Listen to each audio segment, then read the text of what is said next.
here with one of the gurus of social media, Brian Solis. We are at LeWeb, and the second day has just finished. Can you tell us what are the trends for 2011 in social media?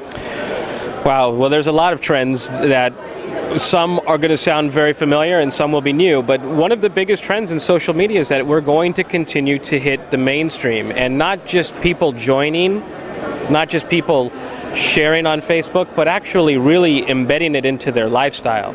That is going to be a big trend for 2011, and I think Facebook and Twitter and other big social networks and those startups and emerging products and services that hope to capture attention and users, we need that to happen, because the bigger the user base, the greater the opportunity for all of this. Now, one of the other trends is that we're going to see not only the numbers go up, but we're also going to have to start to see it impact our culture much more than we have today. I mean, mainstream culture. For example, what we share online is going to impact what we do and what we say in the real world. Now that's more maybe social science. From a technology standpoint, I think we're here in the Pearl Trees booth, and I do believe that curation 2011 is the year of curation. So we see Pearl Trees, we see Paperly, we see other services that are coming up that are helping users embrace services that allow them to capture information and share experiences.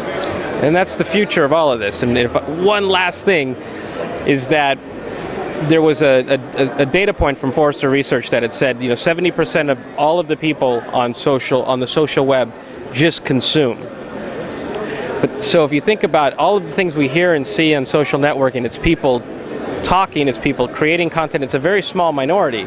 And so the reason that curation is important is because it's going to be the technology, the services that get that 70% to start to erode, because it makes it easier for them to create and share content. I work in marketing and branding, and it's not only people who talk on social media, also brands use more and more social media. What is the trend there? And social media is about honesty, about authenticity, sometimes difficult for brands. Can you give us some insights on that?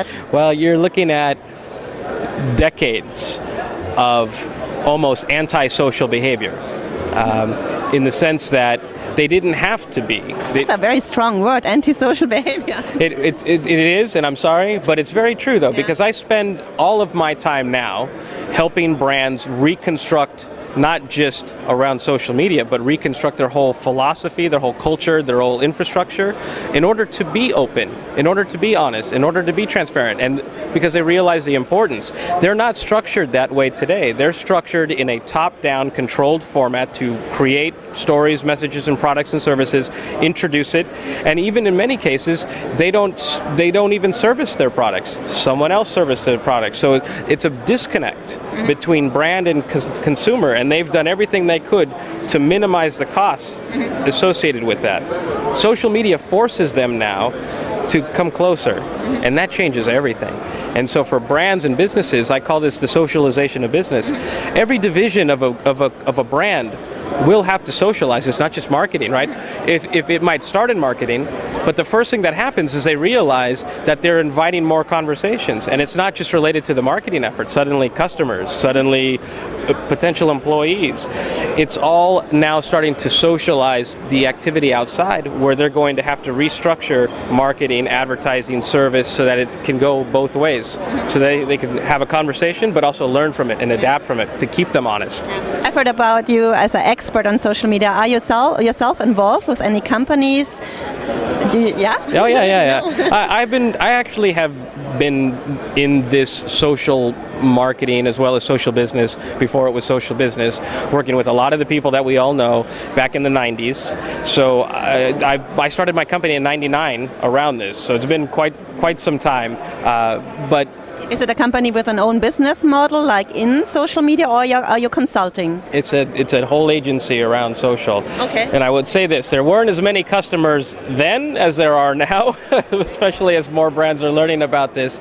But I do now. I started with a lot of emerging technology companies because they needed the creativity. They didn't have a lot of resources or money to spend, and they were willing to experiment.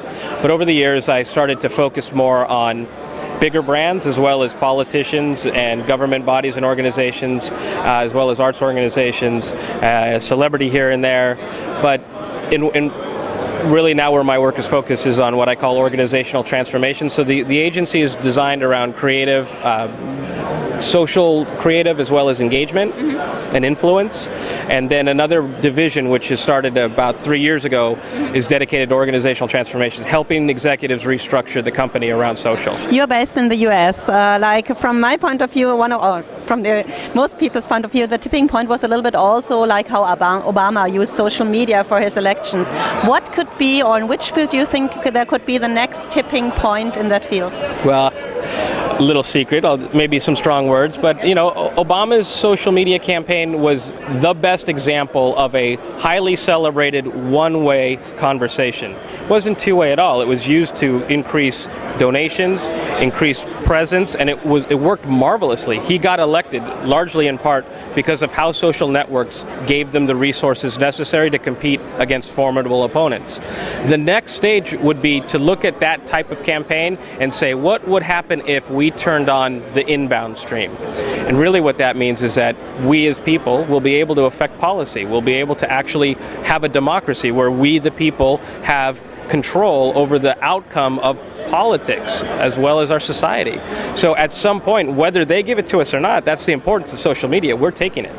And so I would love to see an Obama campaign or a campaign like that actually leverage not the wisdom of the crowds, but the brilliance of the crowds. Thank you, Brian, for this interview.